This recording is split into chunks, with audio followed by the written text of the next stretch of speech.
I'm standing in the Nicobar Islands in the middle of what is easily the most beautiful forest that I've ever seen in my life.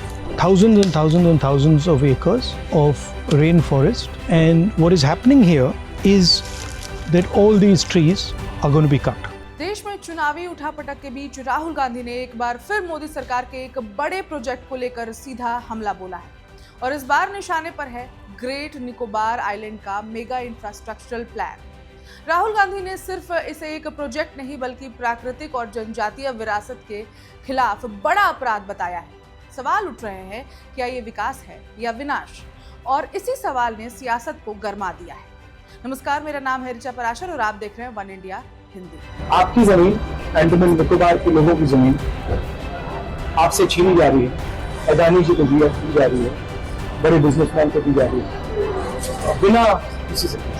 Great Nicobar project करीब 81 से 92,000 करोड़ रुपए का एक विशाल विकास project है, जिसे भारत सरकार हिंद महासागर क्षेत्र में अपनी रणनीतिक और आर्थिक ताकत बढ़ाने के लिए तैयार कर रही है। इस परियोजना के तहत transshipment port, international airport, township और पावर प्लांट जैसे बड़े ढांचे बनाए जाएंगे। करीब 166 वर्ग किलोमीटर क्षेत्र में फैलने वाली ये योजना भारत को वैश्विक समुद्री व्यापार के नक्शे पर और मजबूत बनाने की कोशिश है। सरकार का कहना है कि ये प्रोजेक्ट मलाक्का स्ट्रेट के पास स्थित होने के कारण बेहद अहम है। ये वही समुद्री रास्ता है जहां से दुनिया के करीब 20% व्यापारिक जहाज गुजरते हैं। ऐसे में भारत यहाँ एक मजबूत ट्रांसशिपमेंट हब बनाकर चीन के बढ़ते प्रभाव को चुनौती देना चाहता है।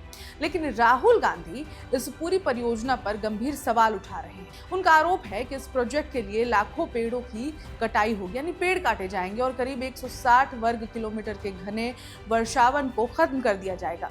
उन्होंने अपने दौरे के दौरान कहा कि ये पेड़ सिर्फ पेड़ नहीं है, बल्कि यहाँ की पीढ़ियों की यादें हैं। राहुल गांधी का सबसे बड़ा आरोप है कि इस प्रोजेक्ट में स्थानीय आदिवासी समुदायों, खासतौर पर शाम्पे और निकोबारी जनजातियों की अनदेखी की जा रही है। उनका कहना है कि इन लोगों से न तो ठीक से सलाह ली गई है और न ही उन्हें उनके भविष्य के बारे में स्पष्ट जानकारी दी गई है। उन्होंने इसे खुलेआम लूट करार देते हुए कहा कि ये परियोजना लोगों के अधिकारों को छीन रही है। इस मुद्दे पर भारतीय जनता पार्टी ने राहुल गांधी पर पलटवार भी किया है। उसके बाद बीजेपी का कहना है कि ये प्रोजेक्ट भारत की समुद्री सुरक्षा और आर्थिक ताकत को बढ़ाने के लिए बेहद जरूरी है। पार्टी के नेताओं ने इसे चीन की स्ट्रिंग ऑफ पर्ल्स की रणनीति का जवाब बताया है, जिसके जरिए चीन हिंद महासागर में अपना प्रभाव बढ़ा रहा है। इधर बीजेपी नेताओं का आरोप है कि राहुल गांधी इस प्रोजेक्ट का विरोध करके देश के रणनीतिक हितों को नुकसान पहुंचा रहे हैं। उनका कहना है कि जब भारत मजबूत बनने की दिशा में कदम उठा रहा है, तब विपक्ष इसका विरोध कर रहा है। अब विशेषज्ञों की माने तो ये प्रोजेक्ट भारत के लिए गेम चेंजर साबित हो सकता है।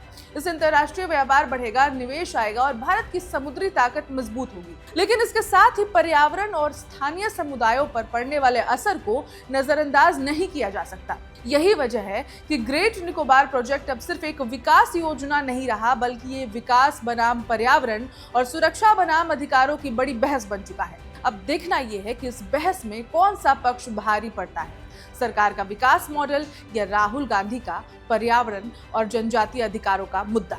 इस खबर में इतना ही, लेकिन आप क्या सोचते हैं कमेंट में जरूर बताएं। और देश दुनिया की बाकी खबरों, खास करके चुनाव कवरेज पर जो हमारा विशेष कवरेज चल रहा है, उसके लिए देखते रहें one India Hindi. Subscribe to One India and never miss an update. Download the One India app now.